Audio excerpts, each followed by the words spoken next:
both boards. So the first item on our agenda is permission to film landscape at the Country Club of Woodbridge on April 2nd.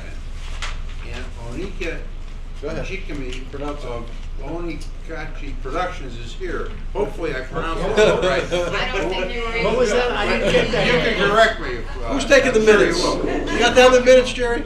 Can you say that one more time? Say that again. We want to rerun. You can come and sit right here, okay? And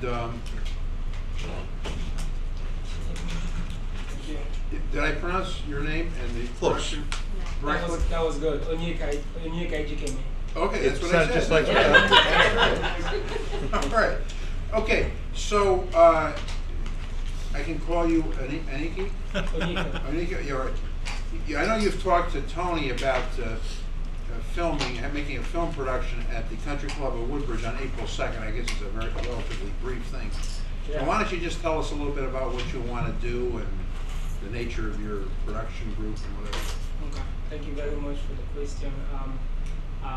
It's a very short scene. We want to shoot 2 scenes, as a matter of fact, of 2 actors. One of the scenes is 2 actors, and the other scene is just an actor, just pondering about, thinking about his life and all of that. And that's because the movie is a comedy. It's a very low budget comedy we're trying to produce. So one just an actor, speechless, is just going to ponder about life, and the other one is going to be an actor and an actress having a short dialogue and all of that. Okay. And what time of the day would you do that? Sometime around the afternoon period. Yeah. Okay. So Jason, who is our manager of the golf course, can that be fit in with our golf operations there? Right. We are not supposed to obstruct the normal activities of the golf course. As a matter of fact, anywhere we are doing our stuff, if the people that come to patronage, the golf course and all of that, we will have to adjust. We are there to do our business real quick and get out. So we are not supposed to obstruct any kind of activities. And have you talked to Jason at all? No. Or you can talk to him? Okay. Yes. All right. Okay. So, and where is your production operation located? Is it in New Haven or is it? The production company, is located in Hamden. Hamden? It's, like you said, a very low production. So we are starting right from my house, where I live, and because it's a movie, so different scenes. We go here, we shoot the scenes. We go to this scene, we shoot another. You're shooting at different locations around the area. Right. And one of the things we would require is a certificate of insurance for that one day that you're there. Right. I think Tony's talking about that. Yeah. Right. Yep. Okay, so this is for the Board of Selectmen. Does anyone have any questions about it? I have 2 questions. This is a commercial film or a student film? It's a feature film. It's not a student film. It's a commercial film. We're trying to I'm producing it, as a matter of fact. But it's a very low budget production, very low. It's And at the end of the film, how when you watch a movie it says thanks to, is this going to say thanks to the town of Woodbridge? Absolutely, yeah. I'm there. Absolutely. Thank you. And this is a comedy? Yes, come in. This is a comedy. You can use the comedy on, of course. Great. And is there any reason legally, it's fine, okay? No legal issues with it at all? Okay, just this, getting insurance and all insurance. Okay, that's good. Any other members of the board? Yeah, Brian. I just have a couple of questions about it. I'm with Billy Casper Golf Company that operates the golf course on behalf of the town. I would just be curious about the nature of the film. I understand it's a comedy, but I'd like to understand a little bit more about the nature of the movie, kind of a little bit of brief understanding of the plot line, as well as what exactly will occur during the filming of the scene, and how will the golf course be depicted in that scene? Will it be not identified in the scene? It will just be open space on a golf course that could be anywhere? I just would want to be sensitive to actually what the scene entails. Okay. When the actors are there. Okay, beautiful. That's a good question. Like she said, it's that very particular scene, they at the end of the production, thanks to Woodbridge, social locations and all of that, but the scene, it's an actor. We have said it before, an actor. One of the scenes, just an actor just wandering. So the background of the golf course is what we are looking to get. The second one, it's an actor and an actress. Basically, it's a fiance, and they're having a dialogue. The same thing. Yeah. Okay. Yeah. With the town, I've talked to this before where where the owner of the property has reacted unfavorably to what's occurred when it's being filmed. So I think the town would just want to reserve the right to react not that it's going to happen, but should the filming not be something that you approve of, if the town would want to reserve the right to interfere. You mean the actual movie? The action of the filming. Are these people gonna have clothes on? Yeah, definitely. Okay.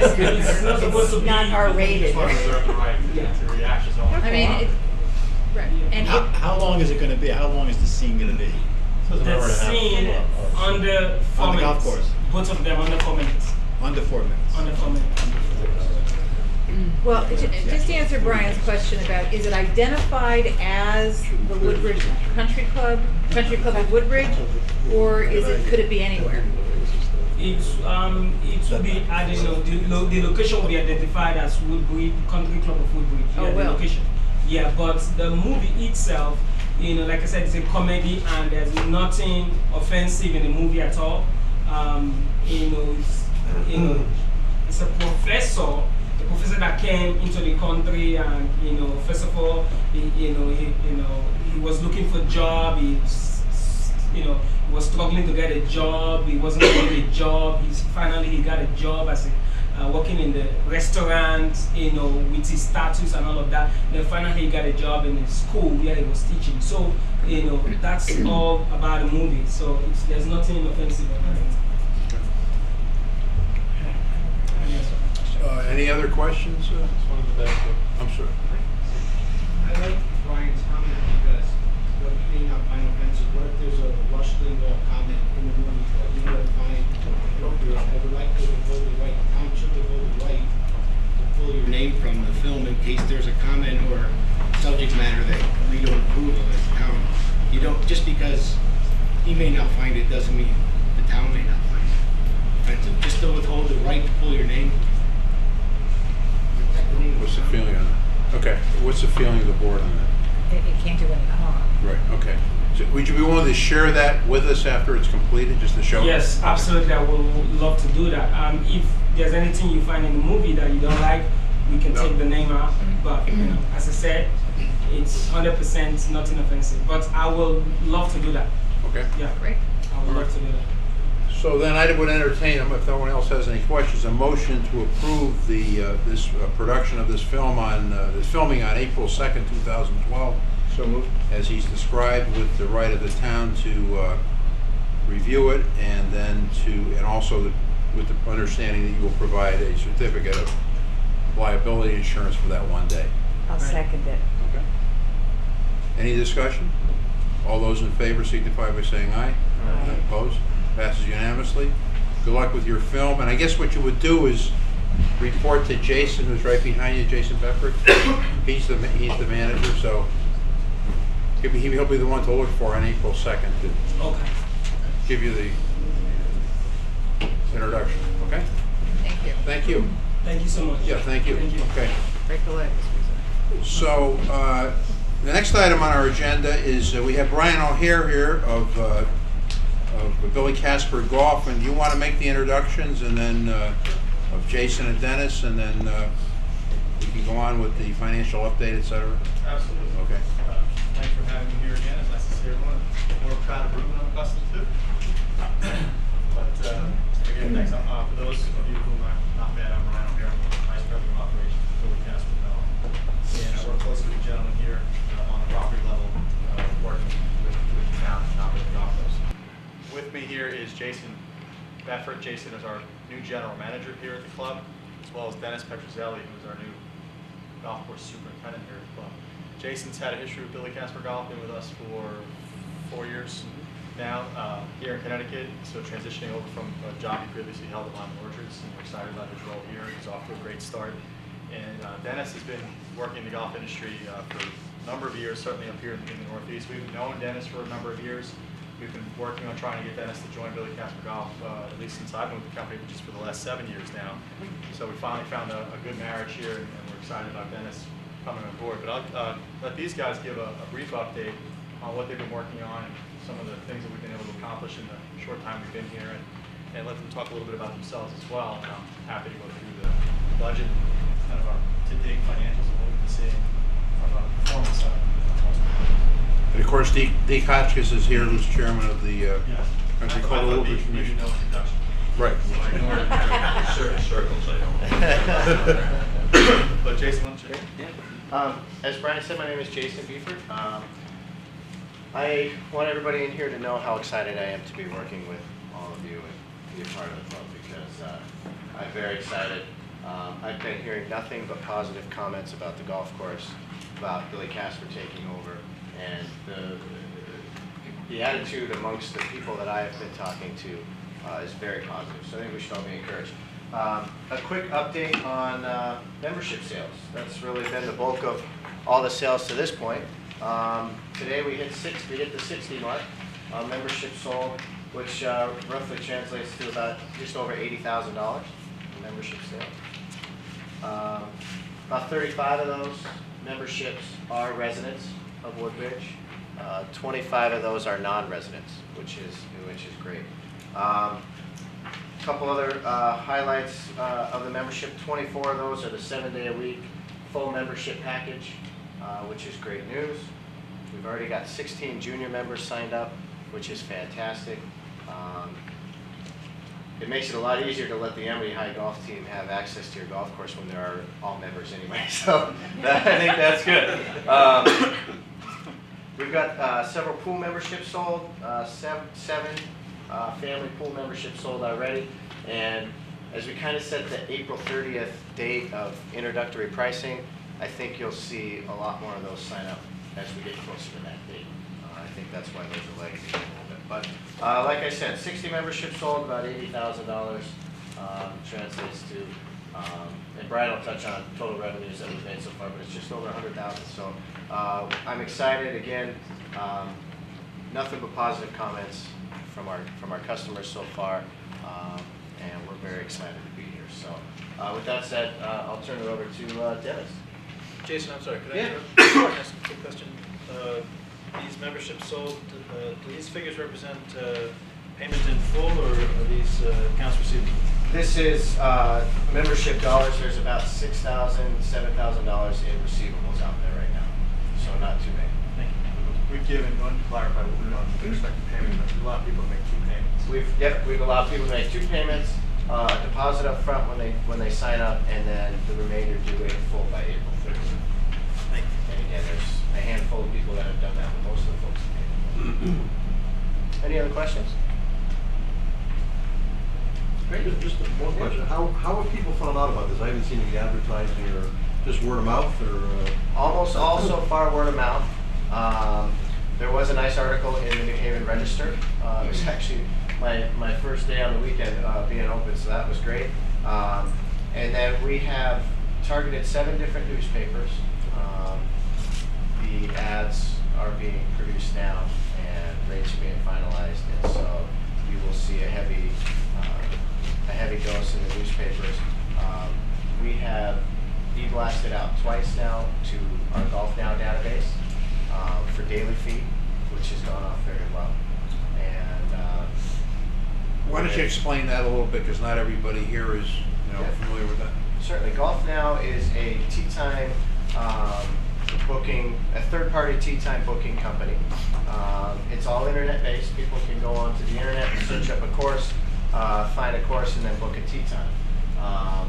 Golf Now, if I'm not mistaken, managed the website for MDM Golf last year, and so the players, since the course has gone public, our players have been registered mostly into that Golf Now database. So everybody that has played in the last couple of years is registered through there.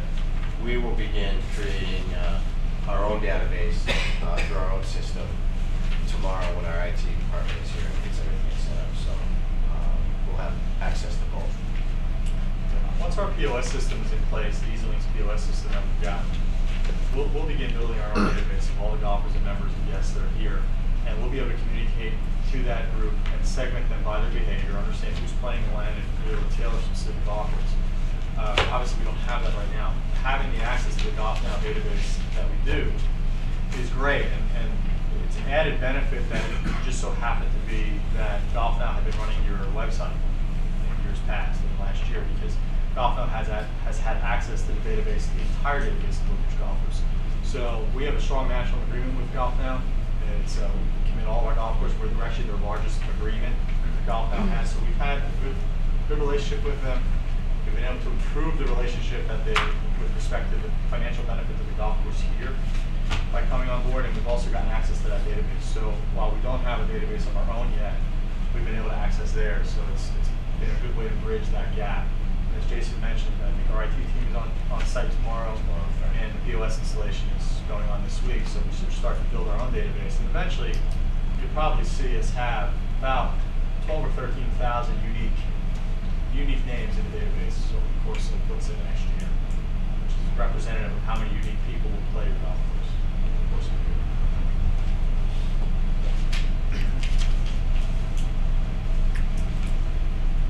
Okay. All right. Turn it over to Dennis.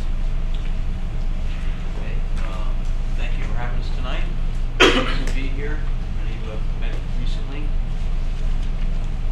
Primarily what our focus has been for the last few weeks is trying to get the golf course ready for play with virtually no equipment. So we've been doing it the old school way, like the cavemen used to do it.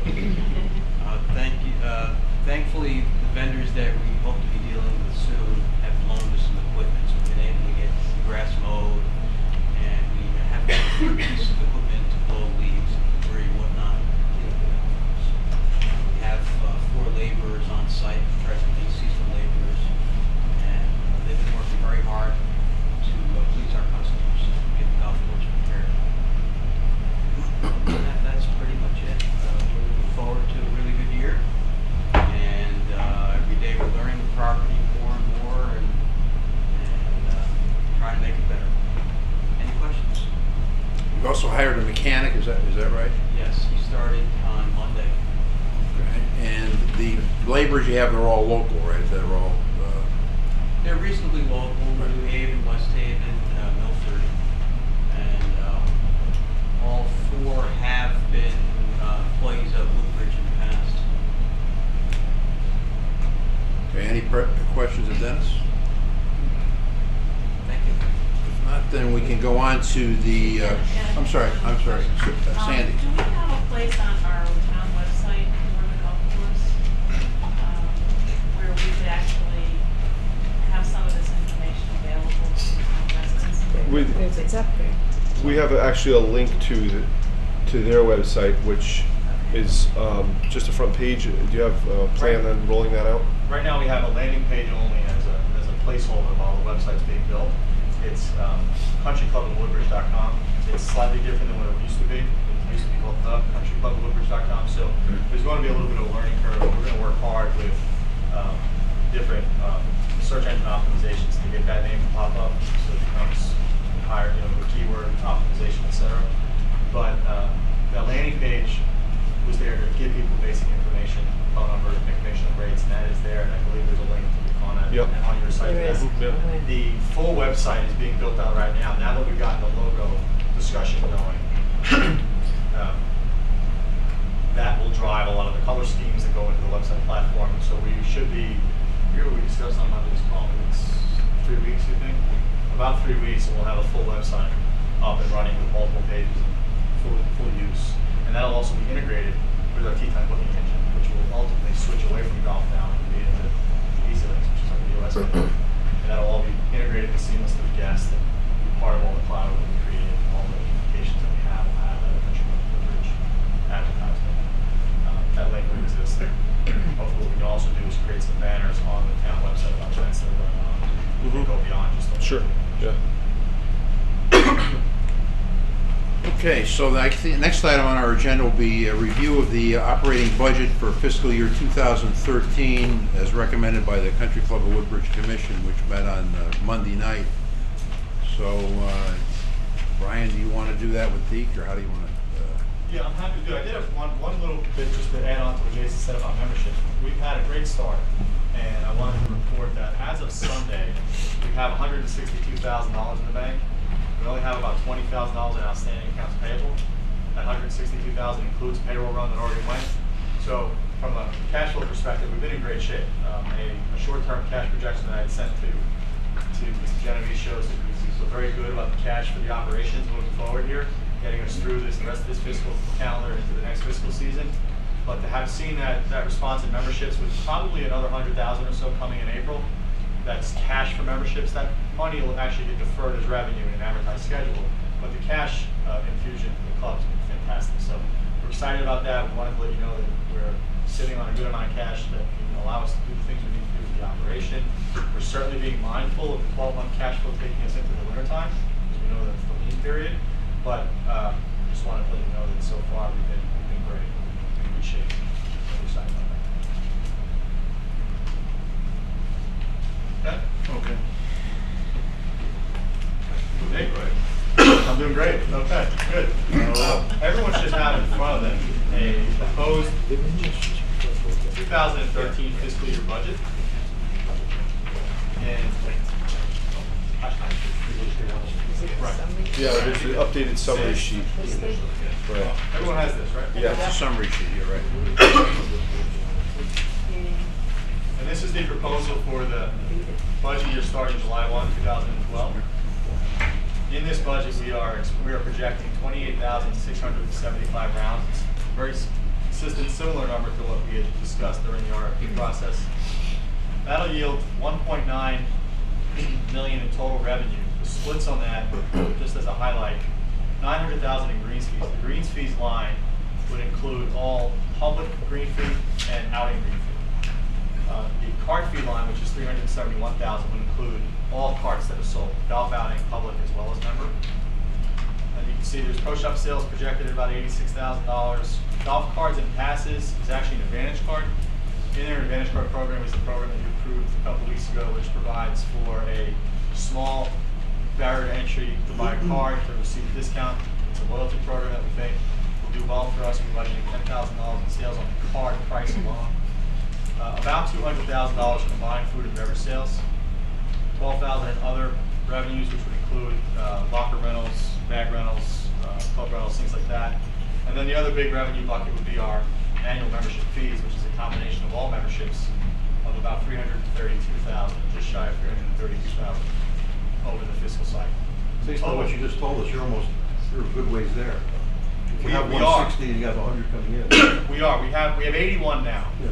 And we haven't even really sold the pool cycle yet. We sold, as Jason mentioned, we sold a few, which is great. But we're expecting about $144,000 in pool membership sales. So of the few you've sold, let's say it's 135, that still remains to be purchased. We're real excited about that coming in the late April into May. We think the pricing urgency is going to help us in April, as Jason mentioned. And I think it's going to be exciting to see how April progresses. I mean, when you really think about having sold $82,000 in memberships here in the month of March, where in most years you're barely open. This is a lot to be said for the warm weather we've had. It gets people in the mindset of golf, it gets people more committed to golf, and people more optimistic about golf, and more people buying memberships. So I'm really excited to see what April's going to bring. I think $100,000 to $110,000 in membership sales on the golf side alone in April is very much within reach, which will be a nice setup for this cycle. The cycle that you see here on your fiscal schedule, that's a deferred schedule of revenue. It's not a cash basis on that 331.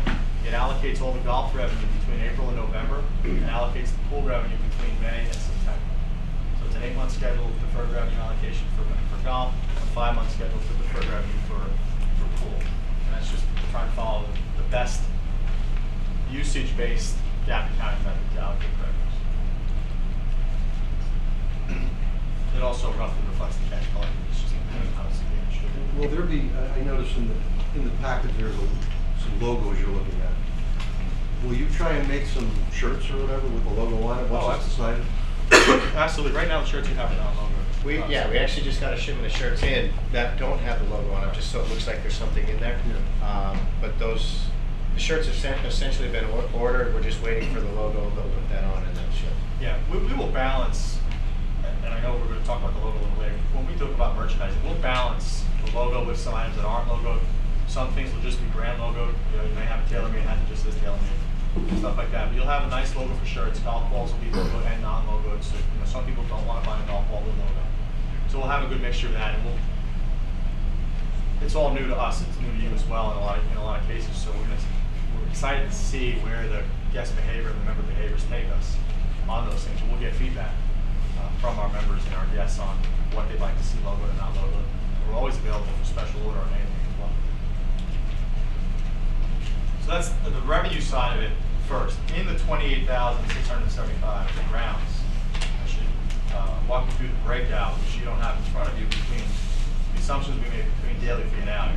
It's 21,000 public rounds and about 4,000 outing rounds. And then 3,500 member rounds. Have you had any inquiries on outings yet? Yes, we've had inquiries. Absolutely. Have you booked anything? I haven't booked anything yet. I've given out golf rates. I wanted to wait till we had a chef, food and beverage manager on board and get some food. We've had 10. We will see a good demand for some fall outings, and what we'll do is we'll pick up some of the smaller groups, the more impromptu, the ones that are not scheduled years in advance. The big association events, the big 144 player events, those for the spring and early part of the summer, they've gotten their locations because they're big events that require a lot of planning. We'll pick up the 16, 24, 32 straight tee time events, some of the modified shotgun events, and we'll fill in the demand cracks a little bit here in the early part of the season. We'll probably pick up a few of the bigger shotguns that are maybe in a little bit of a price discussion with an event, with their course, that may come to Woodbridge and say, hey, you know what, you guys are on our radar now, and we were playing at this place and we're thinking of leaving. We'll have a chance to compete for that.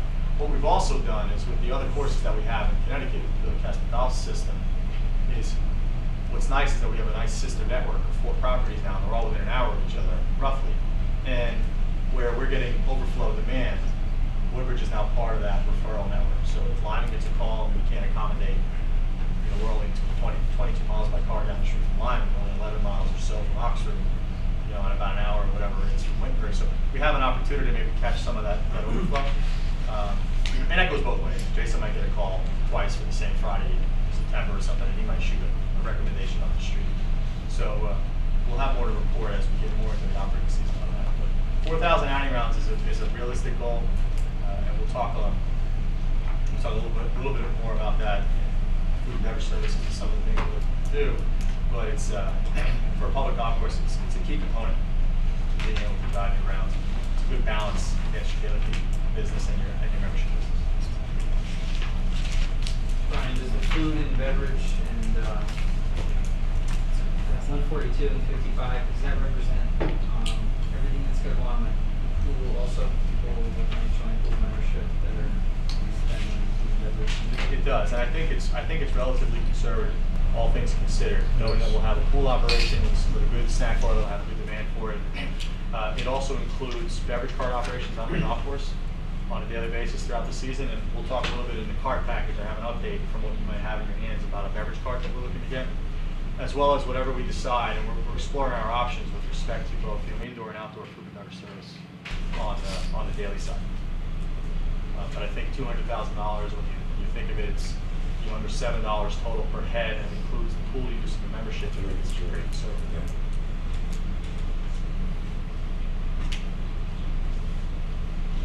The net contribution point from that is only about,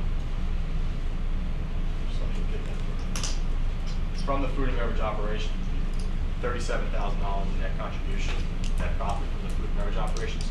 So I think it's baked in to be very conservative, knowing that we have to still explore what our options are really going to be on the food and beverage side.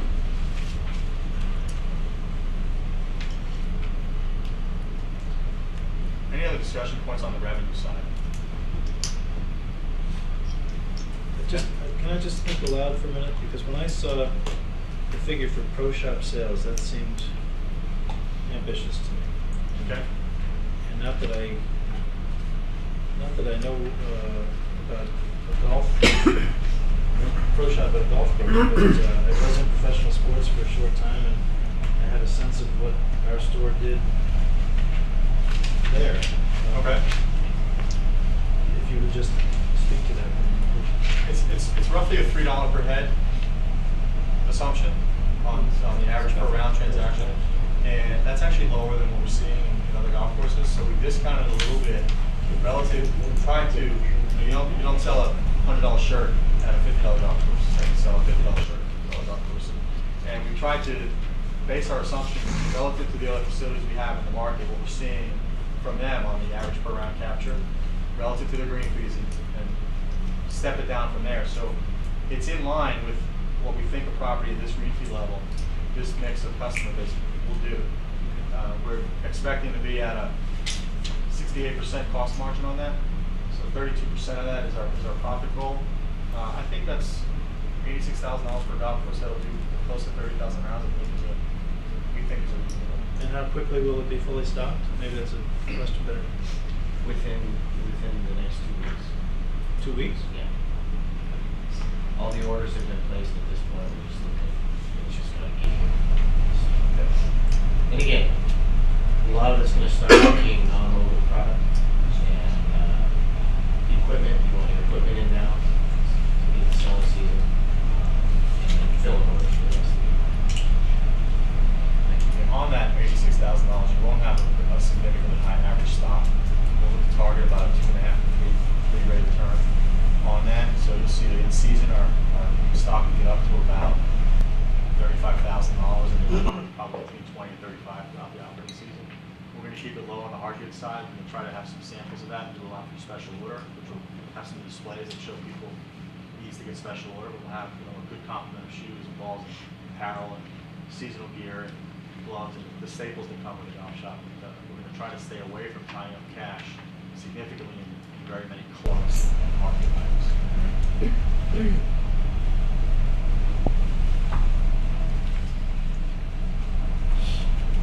Okay, so with the cost of sales associated with the gross income projection is $1,788,000. Do you have a question, Greg? Yeah. Oh, I'm sorry. Now that you've had a better look at the facility, the building, Yeah. how do you envision using or do you envision using the kitchen and the upstairs, like for these outings? How are you going to do an outing? Currently, we are recommending exploring tent options outside because we know that the banquet room is going to be a very difficult hurdle to overcome with the potential for roof repairs and potential for HVAC repairs. Our initial reaction is that that's been challenging. So while we're trying to get a better handle around that, we're also exploring cost options for a tent area that would accommodate a full field shotgun. Now I know there was a tent there in the past. It's not nearly, the area they use isn't nearly large enough for what you would do. Near the Right behind the range tee. Yeah, that area is barely 30 by 30. You need about a 40 by 60 pad to put a tent that can hold 144 people with a full field shotgun. We're trying to look at what's the right location for that, keeping in mind that we know we have to explore what are going to be the daily food and beverage options. The grill room upstairs is still being reviewed to see whether or not we can do something there with no real capital infusion into the building. And then what are the options outside for an event? And then if we're outside for events, do we have a tent that's versatile enough to use either for pool support or for daily fee support? So right now we're going through all the different options, and we expect to have a recommendation of what the permanent look is on that in the short term. If you end up being outside with a tent, do you think that's going to potentially prevent you from meeting your projections on your outing, 4,000 outing rounds and stuff like that? No, not at all on the outing side, by no means. We do almost 11,000 outings of the outing rounds of the Lyman Orchards all out of the tent. And we do, it's a tent at Wittenberg, it's a tent at Oxford, it's a tent at Hudson Hills and Westchester.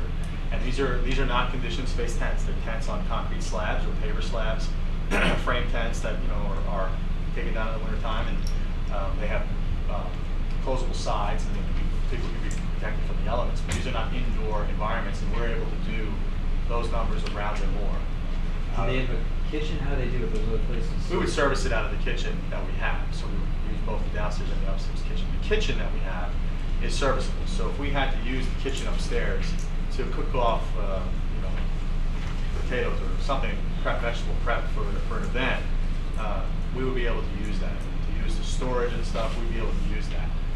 So we think from that perspective, it's more than adequate.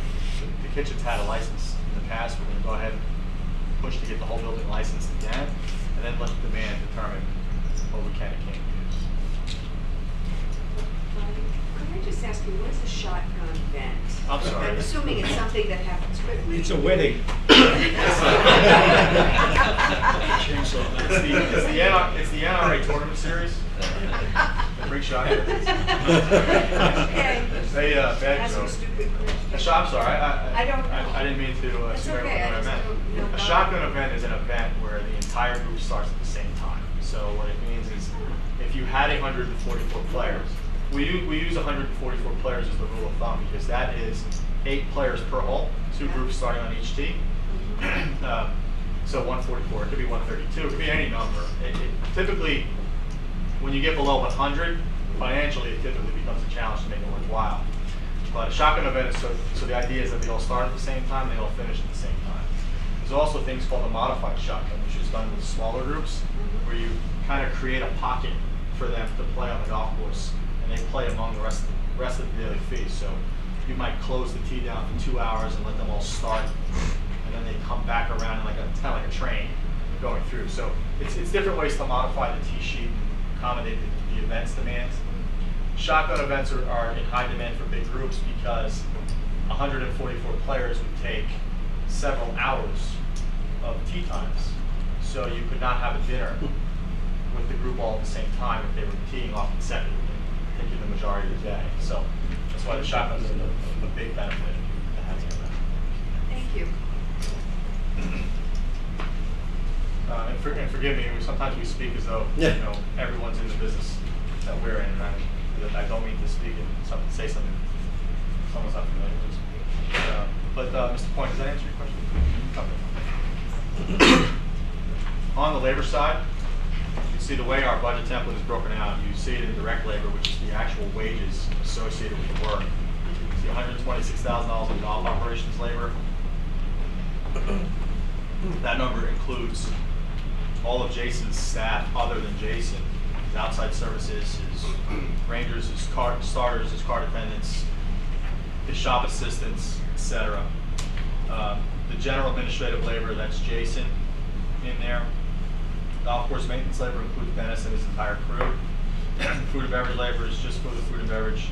It's at a 40% margin of revenue, which is conservative by F&B standards, so I think we're safe there. And on the amenities labor is labor for the pool. So the total labor margin for the property is just shy of $590,000. Then you see the burden, payroll taxes. That's budgeted. What we're seeing is the going payroll tax rate for Social Security costs, etc. Medical benefits, which includes medical benefits are given to our full-time staff, which is determined or defined as anyone who works 10 months or more per year and 39 hours per week or more. I believe it's only assumed to be Jason, Dennis, our mechanic, and one other. Can you give us the amounts on taxes and medical benefits since we don't have those sheets in front of us? I'm okay, Deke. He should speak them out.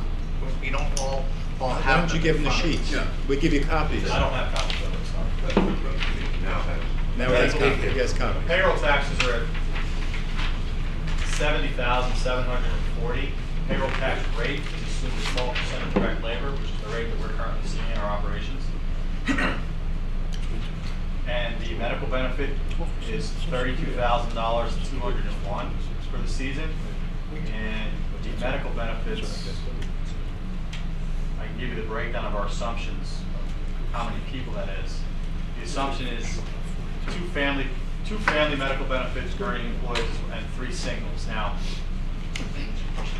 our coworkers who earn benefits based on whatever their family status is. We've just made assumptions based on people who had not been hired at the time. But that amount, that $32,000, is a pretty safe estimate based on what we're seeing in our other properties. And then $10,000 is the workers' comp quote, which is a quote based on what we got from our insurance company.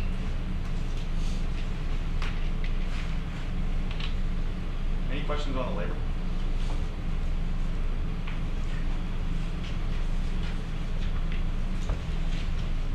On the other operational expenses, we have golf operations expense at $35,486. Golf operations expense includes things like electricity for the golf carts that are being requested to be ordered. There'll be an electric cart fleet, range balls, some shop supplies, things like that. On the general administrative expense, this is where we have the burden for the building, any electrical costs. It also includes Billy Caspergall's fee. It includes any of our payroll processing fees, our credit card processing fees, and I'm happy to go into detail on any of that. That details, Mr. Genovese has a full detailed copy of the budget. I'm happy to go into that at any time. But all pretty standard G&A type expense, building maintenance and repair, assumptions on that, water and sewer for the building. On the golf course maintenance expense, we have a plan for $196,645. That would include all outdoor, non-pool related outdoor golf course maintenance expenses, including all your chemical applications, your fertilizer, your irrigation water. We made some protective assumptions there just to make sure in case we have to dip into the potable water source. We're covered there on an expense budget. Like I said, equipment repair, all your FERT and chem, your costs for blowing out your system, your any outside services, all of the grounds maintenance expenses that we do throughout the season that are non-capital operating only. Food and beverage expense is $18,000. I think I made an assumption of about 9% of revenue on that. It's based on your paper goods supplies. It's all your non-food product purchases that you have associated with operating a food and beverage operation. Amenities expense is $41,000. This is actually based on Mr. Taddy's projections that he's given to us based on his history with the pool. So he's been really helpful for us, and he's educated us a lot on what he's done in the past and what we think the operation needs. Again, that is just operating based only. It is not capital related. So that would include all the startup, open and shut down expenses for the pool, and all your non-payroll costs associated with maintaining the pool throughout the season.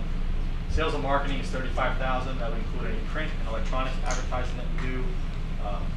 Some things like third-party mystery shops that we secure. It's our fee for covering, not our fee, but the cost for covering design services that come. You have an unlimited retainer for design services, as well as website hosting fees and email marketing fees, things like that. On the golf cart lease, you see we have $71,700 assumed.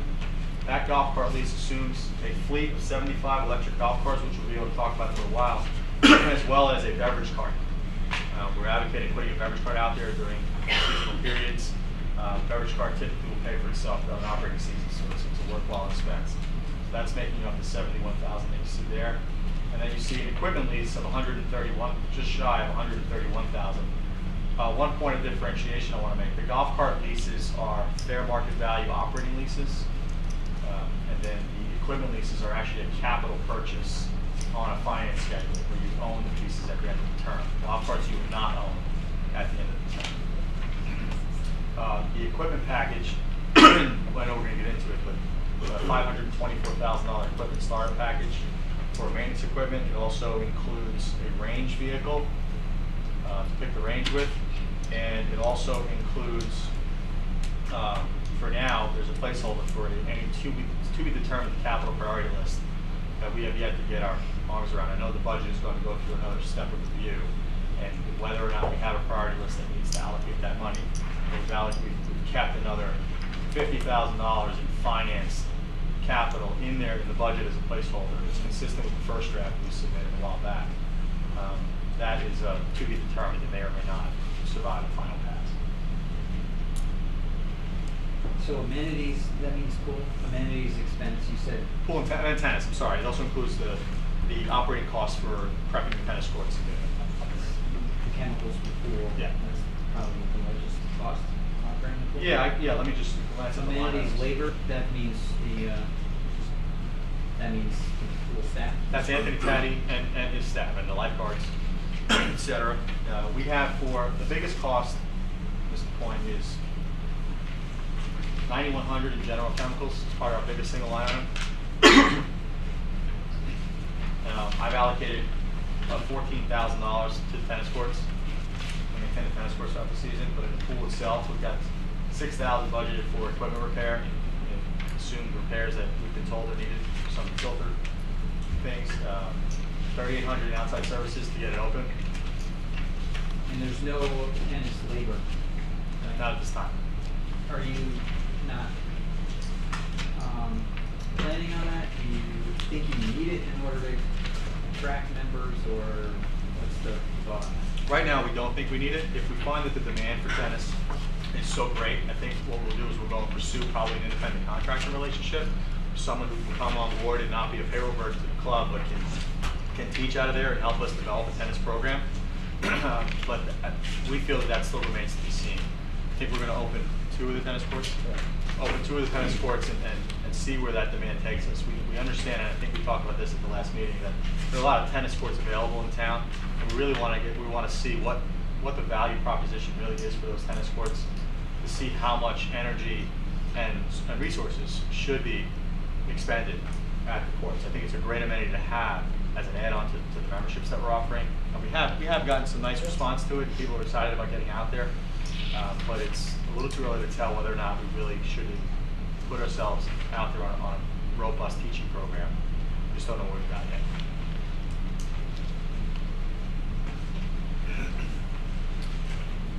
So you can see the total operating expense, and then the insurance, the P&C insurance, property and casualty insurance of $27,000. That's based on our premium quote from our carrier. Total expenses of $1,407,000 yields an EBITDAR or net operating income of about just shy of $320 at $318. And then below the line, right now, the only specific capital which we budgeted as a cash capital, you see $20,000 in capital expense, which is for tree work on the golf course. We know that there was a pretty specific report written by the USGA about the golf course, and our comment is the same as it was a month ago, in that until we really had a chance for Dennis and his crew and Matt, and Jason and I and Ryan to really dig in and get a feel for how the golf course responds to the agronomic practices that it's about to receive, it's hard for us to really make a definitive recommendation on other capital needs. Tree work, yeah, I mean, every golf course is going to be a tree. It's going to help us open up some canopies and let some air moving through and get some sunlight into certain spots. And I think that's money well spent. But right now, that's the only capital recommendation that we have. So total net cash for the property over the course of the year is just under $300,000. Are we going to talk more about these leases, just in more detail on that? Why don't we take those up now? That's part of the budget. Sure. Yeah. I'm ready. On the golf carts, does everyone has a printed copy of the golf carts? And that's, the golf cart would not be that one. It would be portable.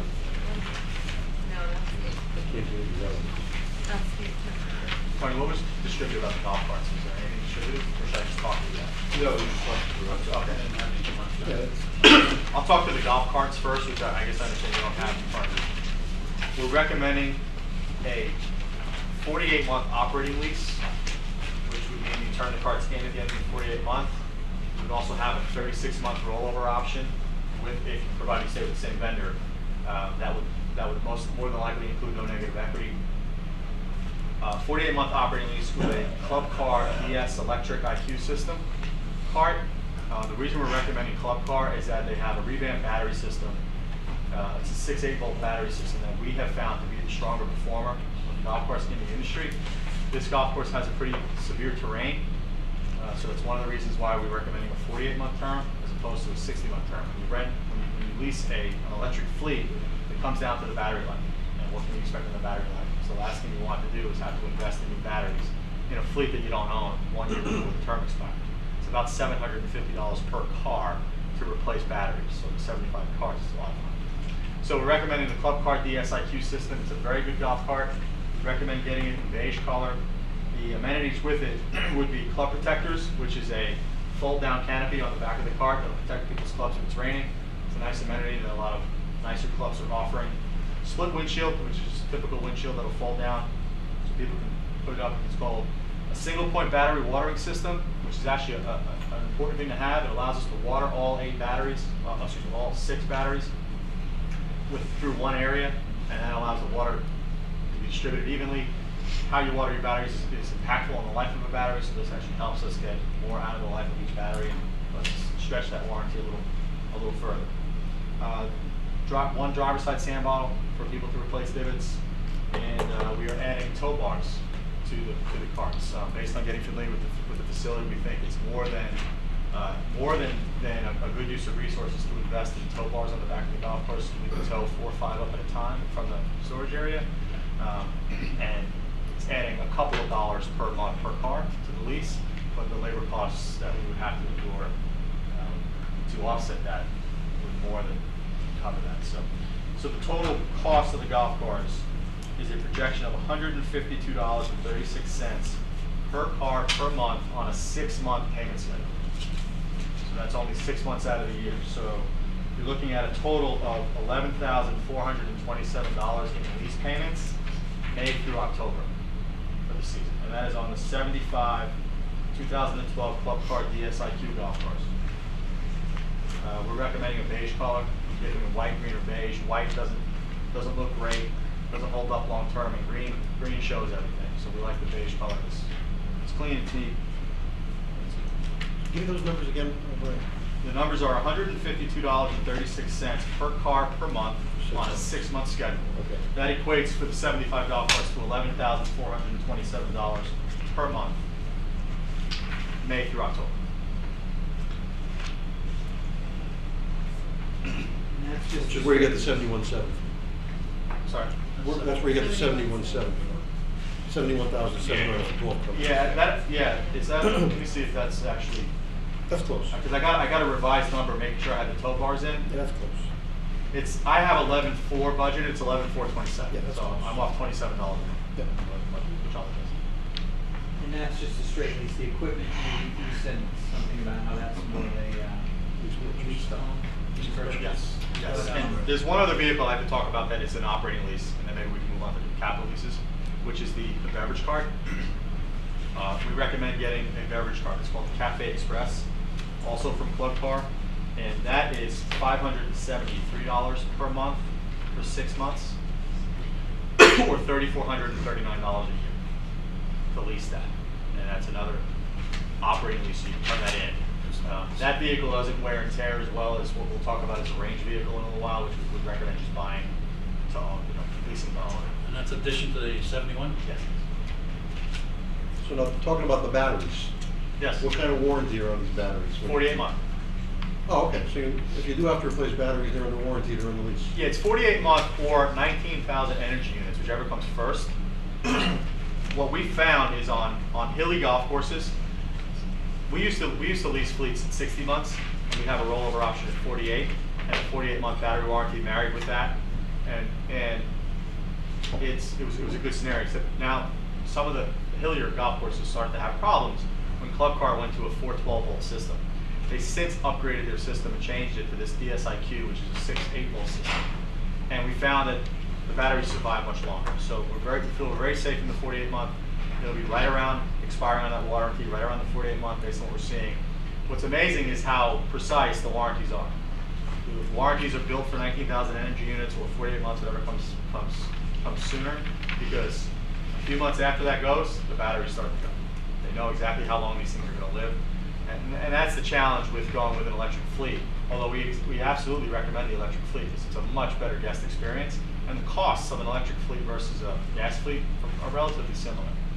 You might, if you had a gas fleet, you might be able to buy some of them out and keep them, as the gas engines had last year.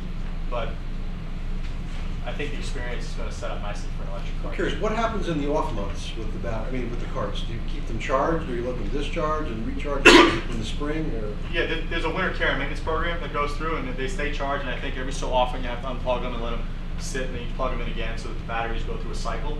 But there's a very specific winter care program that Club Car provides, and we will do all the services to these cars ourselves, which on a battery fleet is not, an electric fleet is not a substantial amount of services. It's a couple of making sure the steering column's good, the brakes are good, batteries are maintained well, and you're good. On gas fleets, the engines take a little bit more maintenance, and then repairs as needed will be done by Club Car. Based on, we wouldn't see very many repairs in the short term, maybe in year 2 or 3 of the lease.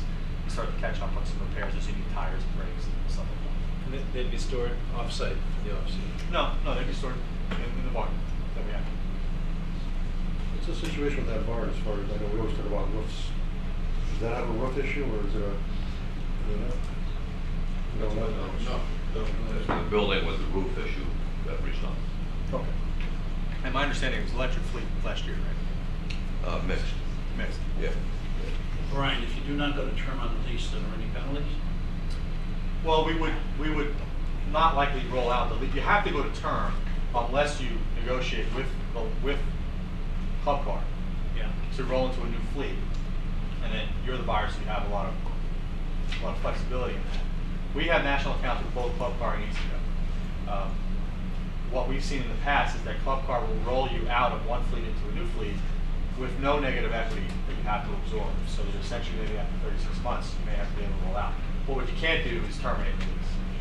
You can't just terminate and decide to go to market for something else. So if we were a year in and the town decided they didn't want to operate a golf cart club anymore, we would owe roughly $220,000 because it's a 4-year commitment, $290,000. Yes. And there's not a termination, proration, whatever. Yeah. You would have the right to buy the lease, buy the fleet at fair market value, and then sell it. Right. Yeah. But you would likely be in a Yes. a substantial negative equity situation. But you could recoup a good portion of that. Correct. You would not be out that entire lease value because you would likely be able to buy it out. The residual value on the cars, I believe, is $1,050 on the cars after the lease. $1,050, I think, is the residual. Now, that's not necessarily the fair market value, though. But nonetheless, you'd be able to recoup some of that cost by selling them secondhand. So that's an even bigger issue when you get into the capital lease. The other equipment, is that on a 5-year lease? That is offered on a 60-month dollar-out financing where you would own the leases. Right. So that you would actually have rights to sell. And then Right. you're financing your debt on the capital lease is your own issue to Right, but over the next 3 years, we're going to be trying to figure out where we want to be as far as in the golf business and what the town wants to do. And my concern is that we have a 3-year contract with Billy Casper, and we're going to be tied into 4- and 5-year leases on equipment. Okay.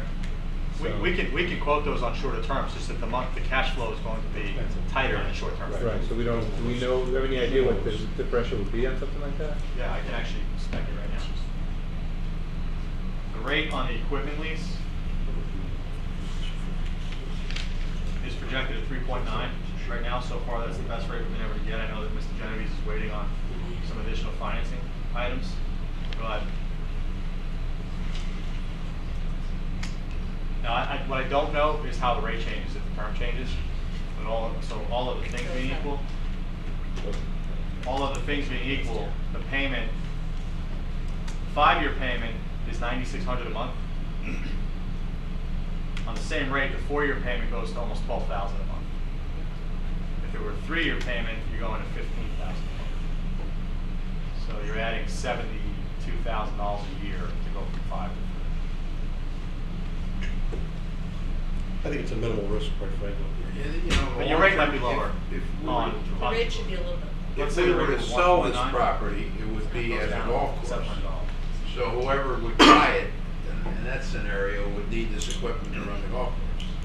But would we still, I mean, so we don't know what the town wants at this point. We know that they don't want condos on the portion that we had initially That's not the golf planned course. for, right. Yeah. But if we decide if the town decides after a year, 2 years, that they're not interested in being in the golf business and we're not getting our numbers and we're not being profitable, I'm just concerned that we're putting out $500,000 for equipment that we'll own, but if it's not going to be a golf course, that means nothing to us. We could sell it, but like you said, it would be at a substantial loss to us. On top of, we're not going to be able to sell the property for what we bought it for. And that's my concern. I'm just... Well, you're in a challenging situation because right now you have none. You have zero. I mean, that equipment package includes things like grinders to sharpen your reels. Right, no, I understand all that. I'm just concerned that if the town decides and we'll be putting together committees and going out to the public and surveying the public to see what it is they want to do. my concern is that I don't want to put us into a place where we're going to be hundreds of thousands of dollars behind at the end of the day. I don't know how we address that. Well, I think what Ed said is true. It's gonna, I think one way or another, it's going to be a golf course. Right. If we sell it, we're going to sell it as a golf course, and they're going to want the equipment. So it's obvious we're not going to develop it. We can't develop 17 acres of garbage That's the land. whole purpose we bought it. We're not going to develop the golf course. So I think it's a minimal. Personally, I think it's a minimal as far as the carts go. We're going to be doing this for at least 2 years. I don't see us after 1 year packing it in. So we're looking at a 2-year possible problem. But I think it's based on what we've got invested in this thing. I think it's a minimal risk. We have to do it. We have to do it. We have to get the equipment, obviously. We have to maintain the course. Yeah, the cart one to me is more of a risk. Is the more challenging conversation because you can't sell them. It's a lease. We don't recommend buying electric carts because you're going to pay just a substantial more money over the same period of time, and it doesn't make sense to do that, right? So, and yes, if you close down the golf course, and this was not a golf course, you can go sell the equipment. You can't go sell the golf course because you're obligated to that lease. You have to buy out of it and sell it. If you sell this golf course to a golf course owner, you're likely going to have a very easy time getting someone to take assignment of this lease on the golf course, because we're providing what we're confident is the most competitive pricing available. So whoever buys a golf course is not going to be able to go and lease 75 golf carts for this price on his own or her own. So you'll be in a position of leverage in that regard. On the equipment pricing, you have the numbers in front of you. There's over $100,000 discount based on our national account pricing combined through all the packages that we've given you.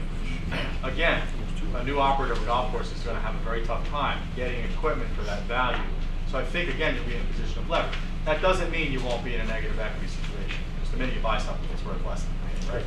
So yes, you certainly, as owners, have that risk to take, but everything we've recommended to you in that equipment package, we believe is necessary. And we actually have some things that are not new. There's some things coming off lease elsewhere. Right, yeah. We've tried to piece things together as inexpensively as possible. But you have some substantial needs, and that's the nature of the startup. It's a startup business. We didn't have as much as a screwdriver on the ground, so you have needs to get out there. Those are your revenue-producing tools that these guys are going to be using. Can you explain why Billy Casper Golf wouldn't make this investment? In what, buying the club? No, in terms of buying the equipment and buying the carts. Well, we actually did have a conversation earlier on during the RFP process about whether or not we would use the carts. We didn't talk about the equipment, so I'll address that second. And our comment was one, our position has always been that our relationship, structured as a third-party relationship, is the most beneficial to you as owners. Granted, it's the most risky, but it's also the most beneficial. Ultimately, you're at risk regardless because you're golf course owners, whether you like it or not. So if somebody leased the property from you, or you hired us as your agent, if it goes bad, it's going bad for you. Okay? Either the lessee's going to leave, and you're going to be stuck with what you're stuck with, or you're going to be stuck dealing with an operator that's not performing, and we're going to have a big challenge. You asked if we would take the golf carts, and we said, sure, if you wanted us to lease the golf carts, and then we're going to capture the golf cart revenue to make a profit off of that. But why would you do that? The golf carts are going to pay for themselves. You're going to have a $71,000 lease expense on the golf carts. You can have $300,000 in golf cart revenue. That's a safe investment. I can't speak to the long-term challenges that you're thinking about as owners, but on a golf operation on a year-over-year basis, you're going to make your money on the golf course. So we said, sure, we'll do it, but why would you want to do that? We didn't think that was a good idea. On the equipment side, there's always, I guess, a discussion, but the nature of our deal would have to change dramatically for us to buy $524,000 of equipment. The thing is, too, that one, if you'd like us to buy the equipment, the entire purchase price would likely have to be negotiated, and we'd have to be covered for the entire purchase price. So somehow that would have to be covered because the equipment itself is not a golf cart that we're selling. Right? It's required equipment to maintain the operation on a daily basis, which you're in receipt of all the green fee revenues. So the only way that we would likely be willing to take on such a big purchase as if the entire agreement was a lease, where we were taking the entire risk of the operation. And in going through that, we've always advocated the position that this is clearly the best position for you to be in, because you're getting all the benefits of everything that we think we can do well, and you're getting it with on a fixed fee basis for us. With some incentive, we get that, but you're getting it with a much greater share of the proceeds. And the counter to that has always been, yeah, well, we have the downside too. And our position is like, well, you have the downside anyway, because you're owners. It's the nature of the risk of the situation you find yourselves in. So again, I mean, you know, our fee is, you know, X per year, and if you wanted us to consider absorbing, you know, $116,000 in equipment finance, you know, yeah, I mean, anything's discussable, but it would have to offset somehow. Did that answer your question? It does. In a long-winded manner? Brian, explain also one of the reasons that we're advocating a capital lease or dollar out lease on the greens equipment and dollar out at the end of the lease is because there is residual value. Absolutely. Well, there's life and, beyond. you know, there's generally this stuff, Especially if it's you know, maintained. lasts, you know, beyond the 5 years. So, you know, if you want to leave that with Casper, or, you know, in that scenario where they, you know, we paid them, Right. they would get the There is benefit of that residual value beyond the 5 years. You will have life in this stuff. I mean, well, just look at the lift and the grinders are going to last you forever. Your tractors, your bigger pieces are going to last you a long, long time. Greens mowers will transition over to T-mowers. You have this stuff for a long time. But these items, though, if you try to do an operating lease, the residual values from a bank on the financing are really low, and they'll make it worthwhile. I think what Deke's referring to is there's value in the longevity of these pieces, that you're not going to be spending this every 5 years, like you will golf carts. The $71,000 that you're going to spend on the golf carts, you should assume you're going to have that for 4 years, and then for the 4 years after that, you're going to have that plus 6%. It's just an operating cost you're going to have. On the equipment side, no, that 116 in 5 years may turn into 30, and then maybe 2 years after that, it turns into 42, and then it hovers in that area where it's a stabilized level, far below the 116 that is the annualized capital cost of that startup. It's a gigantic number now because you've essentially acquired this business that you didn't expect to have. So why don't you review that equipment list? I'm the only one without a copy. Yeah. It's all Dennis, you may have that. So you can see there's a rudimentary color coding system on the list that you have in front of you. It's just identifying the different sources of the pieces. So you can see we have 310,620 feet from Stephen Willen. Turf Products, which is Stephen Willen is Jake, right? So that's our Jacobson product. We have a tremendous agreement that just got signed with Jacobson to provide just substantial benefits off retail costs. Then we have another 146,000 with Turf Products, which is Toro. And then we have 67,000 with McCord. Is that Deere? That's Deere. 67,000 with McCord, which is John Deere. So we've tried to mix and match to find the best pricing on all the pieces we needed by comparing different vendors. The easiest way to go would have been to say, all right, to Jacobson, we want it all, package it up, give it to us in one big bundle. But Jake might not have as inexpensive, you know, one piece as Toro's got another, so we mixed and matched and put some things together. And you can see there are 2 demos on here that are not brand new and an off-lease unit that are new. But Dennis, do you want to talk through some of what these pieces are, just highlight some of the bigger items on here so everyone knows, you know, what you need and why you need it? First of all, we have no equipment, so that's why we need it. We have a couple of demos that we're borrowing right now, lower rates. Let me just say, first of all, this is a basic list of equipment to perform what we need to do. There's nothing exorbitant here. Just a basic foundation of equipment we need to do the job and be successful. We have 2 riding greens mowers. We have 2 fairway mowers. We have 20 acres of fairway, so we need 2 machines to get the job done and get out of the way of the golfers. We have one